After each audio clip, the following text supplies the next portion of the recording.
actually has the handset built into it. I'm not making any promises or announcements here. I'm just saying, like, this is thinking about the experience, and this is a specific thing. Another thing about this is that we talked about, that's experience versus a tool, right? That's hard set of trade-offs. The second pillar that we had on the diagram before was the trade-off between powerful and simple.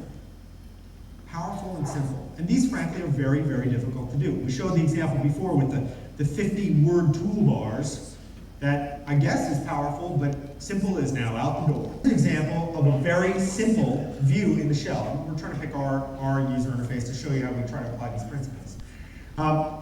Frankly, it does not, I assume probably many of you either saw the keynote demo or just have seen all the kind of WinFS functionality we're exposing in terms of how you browse the shell experience.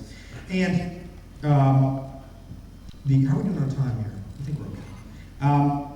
This view, to be honest, it's pretty simple. It gives you a whole bunch of things that you can do, but not everything is exposed. Now, if you want to expose everything, frankly, there's a trade-off to make, right? Some people look at this view and say, oh my God, what is all this stuff? Some people look at it and say, ooh, lots of stuff. This is hard. And one of the things that we're trying to balance, and by the way, I don't get up here telling you that we have every answer locked down to these things. We don't. A lot of this is you take your best shot, you put it in front of a customer, and you see what they say. And even then, it's very difficult because the customer in a hypothetical situation, frankly, does not react the same way that they do in the real world. You really almost need to see them using the thing. Iteration is critical. But this trade-off is very hard, and we're looking at ways that we can make it so by default, people can make these choices, right? That's a no-brainer. There's some class of customers that are going to say, look, get rid of all that stuff, I'll go find it when I want it. And there's some class of customers that say, no, I'd like to know all the things I can do, and maybe I'll get rid of it later. And so we're definitely going to let customers choose between those things. Having the system be smart enough to know when to expose one versus the other, that's a challenge. Because, by the way, if you're trying to be smart for the user, which is very, very difficult, if you're wrong even like 1 out of 100 times, don't even bother. Because the user will just turn the smarts off. Because if you're just even wrong once, it's hard. The Office guys, actually I made fun of them a little before, but some of the things they've done have been a really good example of this. When I type TEH space and keep typing, it just automatically makes it a the. And it's just because it always gets it right that I'm okay with it. But that's hard stuff. The next thing that we think about is also making things, being forgiving also when people explore stuff. You know, you can't expose the power of your software in terms to a user if they're afraid to click on things. And they are. Like, how often does someone come to you and say, the system's messed up and I did something? They should be blaming us, frankly. They blame themselves. Frankly, they're looking in a folder at these photos, and I click burn right here. Well, sometimes, like, I just do it. Please, just go burn these images to the disk. Why do you have to ask me any more questions? And we're always busy like, user says burn, and we go, well, are you sure? Well, I just clicked it. Did you think I changed my mind in the half second it took you to bring up that dialogue? It's insulting. But sometimes, because there are cases, frankly, the user wants to go, I want to pick each image, I want to sort them the way I want, I want to label things exactly right. And our answer is basically you got to do both, right? Especially in situations where, honestly, 50% of the users want to do one thing and 50% the other, even 70-30, because I imagine, frankly, as soon as you get a decent-sized population of users, you need to accommodate these varied scenarios. Let's talk about the last pillar, being familiar and being special. This, in some ways, is the legacy that we created, that the industry created with the early GUIs, Windows 95, the Mac, etc. The file, edit, view world. When do you have to do the exact thing that the guidelines say? And when each of them? Some things were familiar, some things were special and new. And now we get into this world of Longhorn and the new area user experience. And again, some things the same, some things new, different, going to require some learning.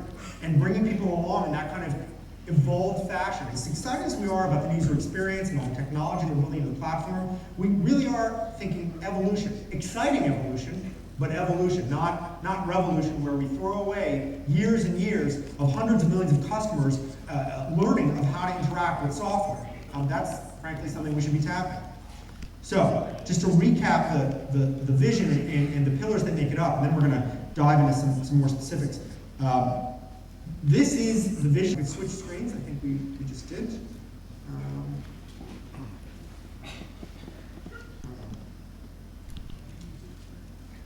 This, I think this went to sleep. Yeah? Well, we're going to wait a moment. Let me tell you a little bit about what I'm going to show you. We've been very proud of the fact. I'm going to need Jenny to come on up and type in her password, please. This is called not thinking through the presenter's experience. We use, this is Jenny, folks. Hey, Jenny. The fact that it's her password is her cue that really I'm just doing the talking, but she did a bunch of the work on this presentation. So she gets a lot of credit.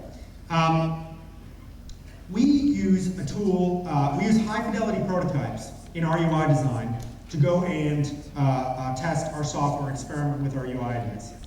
We believe, frankly, that Avalon as a platform for building UI is going to be so flexible over time that we're going to be able to do our prototyping right there. This happens to be a prototype that's built in directly, which is a fantastic tool that our product designers use to go and mock up what the interaction of the experience is going to be. I want to walk you through it, and I want to call out some points that we already made and show you how we're thinking about this in the Windows shell, which is basically what a chunk of us here in the room do and what I spend my time on. This prototype it's already got a few months behind it, but it also is, but it should have some good examples here. So let's walk through. So sure, we got the start menu. Use the mouse. There we go. Whoa. Okay. Mouse is a little jumpy. There we go. All right. So a couple of things. First, I want you to notice what this is right here. And I don't call this out. This is not a demonstration of the important features of Windows. That's not the point of this. The point is for me to walk you through some of the UI decisions we made and show you how we made them, and show you how we took the principles that we talked about before and applied them. So this is an example of building a playback part right there in the sidebar. And anybody could go build one of these. But the interesting thing about it is, I want you to notice what happens as I hover over. You get this visualization of the audio coming out of your system when I'm not hovering over, but when I hover, all of a sudden the controls and the text are there. Reducing the clutter on the screen, taking things away until the user is right there, is actually a very powerful thing. It's one way, one technique that we use to go make things simple and powerful. Simple is, hey, not a lot of stuff going on. Powerful is, when I'm there, hey, everything's there. And it's just a tiny little example, but I show it to you to illustrate the kind of things we're talking about. All right, so now let's dive into storage here. So here we are in this sort of root storage place. Notice, by the way, again, a simple little thing about thinking about how users think about the software in front of them in their environment. This window is maximized. You may have seen some of the transparency effects that are currently in the current iteration of the look and feel. Watch what happens when I restore this window. Then it gets transparent. The theory is, that when you maximize, what's your goal? Your goal is to get rid of all distractions. So why would you want to see anything behind the window you're looking at? And again, it's a small detail, but it is these small details, when you think about those principles, that add up to making it, a positive user experience. So let's dive into documents here. Oh, sorry, I have to restore. Dive into documents. Another couple of things I want to show you. As I walk through this, I want you to notice there's some degree of consistency as we move around here as well. The fact that I get this rich preview area no matter where I go. So now I dive into this document stack. I get this whole list of items. It's actually funny that we get criticized, just to show you a little wart, why is the number of items so large? Is anyone really dying to know how many there are? And it's a good point. And in some ways we think, wow, when you're managing tens of thousands and you want to know whether you have a result set that is actually reasonable for you to look through, maybe it is important. But today, maybe it isn't. So this is, again, one of those things where, do we have a clear, exact answer on what the right thing to do is here? No. No, we don't know yet how big to make that information, how prominent to make it on the user's landscape. But we're going to test. And in fact, the funny thing is that users' interaction, when we get this right in Longhorn together, and users are managing not 1,000 items on the PC with your software, not 10,000, hundreds of thousands of pieces of information, this may be critical. And so in fact, the users' expectations and their goals may really change over time. That's really a hard puzzle to figure out when you're trying to ship software. How do you have the software evolve over time there? But these are the things we have to consider in making these trade-offs. So here's another example. We have, well, anyone who's really kind of paying attention to the details here will notice, well, this is kind of funny. Typically, in a typical view, you don't see column headers when you are looking at an icon view, right? Because what columns are there to sort? But in fact, the fact is, you do need this functionality, and rather than create some whole new affordance to go and let you do that, we said, yeah, it looks a little weird because there aren't columns underneath here. These items are laid out horizontally, and in fact, grouped by date. Yet, in fact, you do want to somehow expose the functionality of being able to sort, being able to filter, and being able to stack. And by the way, you may also notice, again, another little detail that I want you to point out in thinking about what users do. This is an example to illustrate optimizing around the majority case. The current design is that you see the top N items here. That doesn't mean that there's only 5 clients that this person could filter down to. It may mean that it's the 5 they used most. Or it may mean it's the 5 clients that have the most documents attached to those clients. And then at the bottom, the stack is essentially an overflow, where you say, you know what? I don't want to just see those 5, just show me all. Show me all the things I'm looking at right now organized by client. And that's what you get here. Another thing that we thought about in doing this as well is, all right, familiar and special. Well, frankly, having these containers that really are not based on physical location, right? These are not folders. In fact, the item sitting in one of these stacks could be across multiple places on the hard drive, and at some point even across multiple WinFS stores across multiple machines. That's a very powerful thing. But it is not at all compliant with the real life concept of a manila folder. So we still know that's the special. But to make it familiar, we still know that people want to be able to paint metadata on these objects to get them into this organizational scheme. Anyone know how to paint a property on an item in the file system today? I mean, from an end user perspective, you trusty right click, that's right. And then properties, third tab, not yet, advanced, and then you can type into this little form in a tiny property window that lets you say the author is Hillel Cooperman, etc. on the document. And you can do this one at a time. This is not a user interface that scales to hundreds of thousands of items. But doing something as simple as, you know what? People know how to drag and drop items in folders. We should leverage that. Drag it, drop it. Notice, give the feedback in the target, right? Where the stack opens up there, drop it in, and it's in. And there will be other ways to do this, because anyone who's really, kind of attentive to the details of how WinFS works knows this could be a multi-value property. What if you want to attach an item to more than one client? We're going to have facilities for all these things. But be warned, the more powerful it gets, the more of a learning curve there is. This fantasy that you can have unbelievable power and make it unbelievably simple so that people can use it in the first 5 minutes and know how to do everything, that's not possible. That's not possible. You gotta guide people and get them up to speed on these things. Let's talk about sharing, for example. So I click this item here, and notice as I click, actually let me go back here for a second, I want to show you what happens. I get certain tasks, certain verbs up here available to me that we think are the verbs that someone's going to care about. But then as I click, we try to be smart and change what those verbs are. Actually, this didn't change it, but in fact, that's exactly what we'll do. And this, again, is hard. This is another one of those trade-offs. This is a trade-off around power and simplicity as well as familiarity. We know people actually rely very much on spatial orientation to know where something is. Many people who use the bold button a lot, to use a simple example, they don't scan the toolbar looking for the B. They know it's the 7th button right under the view menu, roughly. That's kind of how the brain works. They just, oh, it's right up there, and by the time they get there, they can distinguish between bold and italic. But they're not sitting there, looking for the bold B. And when you start moving those things around, if the bold B moved because the system is trying to be smart in terms of what to expose to people, that actually can really mess with people's heads. In our effort to be smart, what we've done is actually make the system very unfamiliar. We're moving things around all the time.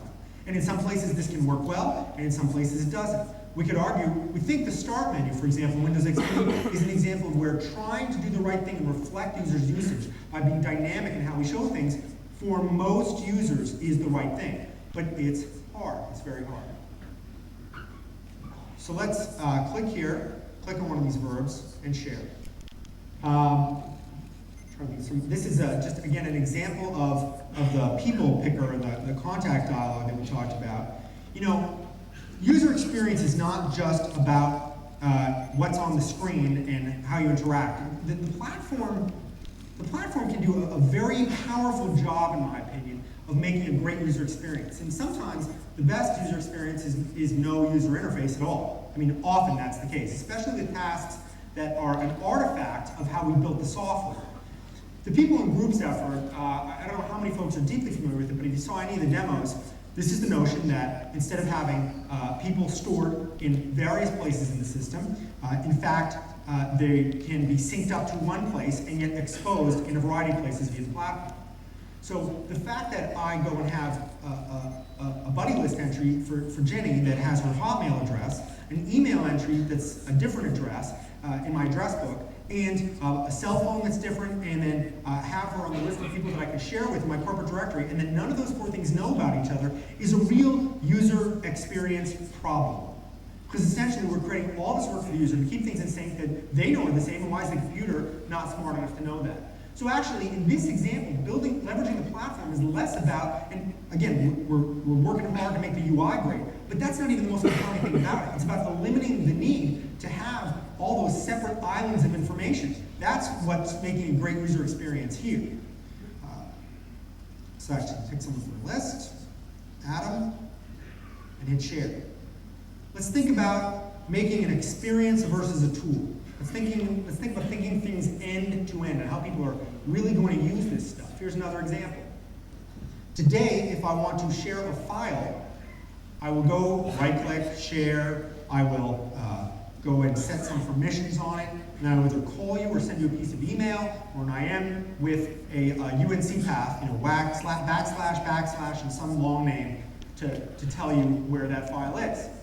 We just shared a file with somebody. If I go over, transition to the other machine of the person I shared the file with, this is really what they should see. They should get notifications. So part of the platform we're building enables this. This is a common notification service. You may imagine that today, wow, it'd be difficult for them to see it considering the battle that's typically going on in the bottom right-hand corner of the screen with toast and balloons popping up, and don't you want to get a passport? I mean, come on, we got a lot of these things. We've really got to, sorry. It's a good thing, passport, but we've got to do a better job exposing this stuff. So having a system service around notifications, having the system itself leverage this platform so that we know, okay, this person just shared a file. What is the obvious next thing they want to do? Tell the other person where they can go get it. Like 99.9% of the time, that's what you want to do. Like, why would you share it and not want to? I mean, sure, there's probably a couple of exceptions, but that's the case. So leveraging this system, and then also letting the platform come and make part of the user experience great by providing the user ultimately to be in control. So hopefully, we go and choose the right set of default behaviors. And I don't mean just Windows, I mean we. When you use the notification system, you think very carefully about what you really need to notify the user about. But once that's done, and hopefully we get the defaults right, hopefully that's great for 60, 70, 80% of the customers. But there's some population that says, please, it's my machine, I paid for your software, put me in charge. Don't baby me. No problem. click here, and you get to start making all these sort of different decisions as a user or as an IT pro about your enterprise for how you want information to pop up to you, if ever. For example, I might set, and I promise we'll have this by default, that I would like no notifications to pop up when I'm presenting at the PDC in front of 1,000 people. That would be a setting that I would like. I will tell you, I'll tell you just a quick anecdote. I was doing a press tour for an old product I worked on. And I was using my laptop to demonstrate this new product to a room full of 15, 20 reporters. And my mother IM'd me. She's like, hey, how you doing? And I was like, oops, I forgot to log out of Messenger. I have my full screen demo running here. I don't know why it's not smart enough to know that, but okay, system's not quite there yet. And then I made the mistake of not responding to my mom. I'm at work, I'm doing, we have a professional situation. Press in the room, I'm demonstrating the software, to which all the reporters said, oh, how shameful. You're gonna ignore your mother? So then my mom and I proceeded to have an instant message conversation in front of the gathered press, where hopefully I redeem myself as not being cold-hearted and caring about my mom. All right, so just a little example of how we can do better. All right, so we click on this here, and what happens? This, again, is another one of these views. I want to, again, give another example about how the platform tries to give you a leg up in making a great user experience. What is this? Is this a view of that original person's machine that shared the information? Not really. This is actually a dynamically generated view of all the files that that person has shared with me. When I think about the files that someone shares with me, I don't think about which machine it was shared from. I think about the person who shared it. And it may be a week after the fact, and I have now forgotten the path to that file. I should be able to just click on the person and say, please, show me all the items this person has shared with me. Or even the reverse, show me all the items I've shared with this person, and be able to create one of these dynamic views on the fly. And again, even though I am showing it to you in the shell, that's not where we're most excited to see it. You can have these right inside your applications. Whether you want to leverage the common controls to go and use our UI facilities to do it that are part of Avalon, or just talk straight underneath the common controls at that layer of Avalon and go create your own rich, fantastic, powerful views on top of this information. And that's how we layer the architecture. But again, the goal here is to give you guys a leg up in making this user experience great. And I want to show you why we made these decisions. It wasn't technology for technology's sake. It was about bringing these new scenarios to life as well as making them show up in a way that's fantastic. All right. Let me skip forward and see if there's anything else we can show here. I will make one final point around the user experience.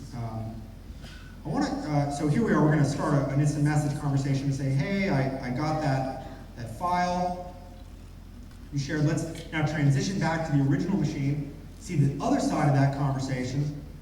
And I want to talk to you about this IM window right here. This, there's two things. There's both a functional aspect of what we did here, and there's an emotional aspect. The functional aspect is, well, actually, let me just ask you, who here today in this room, and you're kind of a biased audience, but uses instant messaging at work for work?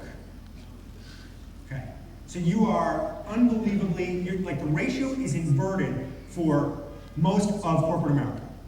It's just inverted. Most corporations just do not use this, not for work. And in fact, many will say that people at work are not even allowed to use it for personal reasons, like just period. You're not allowed to use it. Now there's some real issues here, and there's work that we're doing around security and manageability and all these great things that we're building into the platform, and that's coming from Microsoft to make this a great service for people to use in a corporation.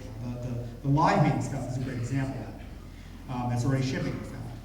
But that said, there's also kind of an aspect around window management that you just got to think through all the details. Part of the reason that people don't use this at work is because apparently, I have very young sisters that are 15 and 16, and they have this genetics around managing 16 conversations at once on their screen that most of corporate America just doesn't have. And that's okay. I don't know if they'll retain it or if there's some thing where they get get out of college, all of a sudden they forget how to do that. But the ability to go and say, look, I'm focusing on my main task. This is, instant messaging with someone is about collaborating on whatever my work is. So what I really want to do is take this window and be able to dock it somewhere so that it can become a secondary task. And I want you to watch what happens as I dock this window. I click on it and watch, it moves over to the sidebar.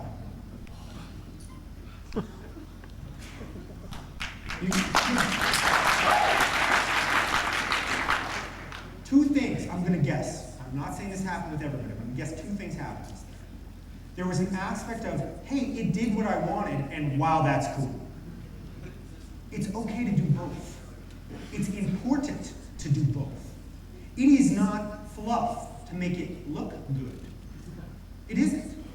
Like, people, you know, you can have that Lexus car that was shown at the beginning, but if you put it in a Yugo frame, and I apologize to anyone who loves their Yugo, if you put it in there, I don't care that it does, it's the exact same engine, the exact same insides.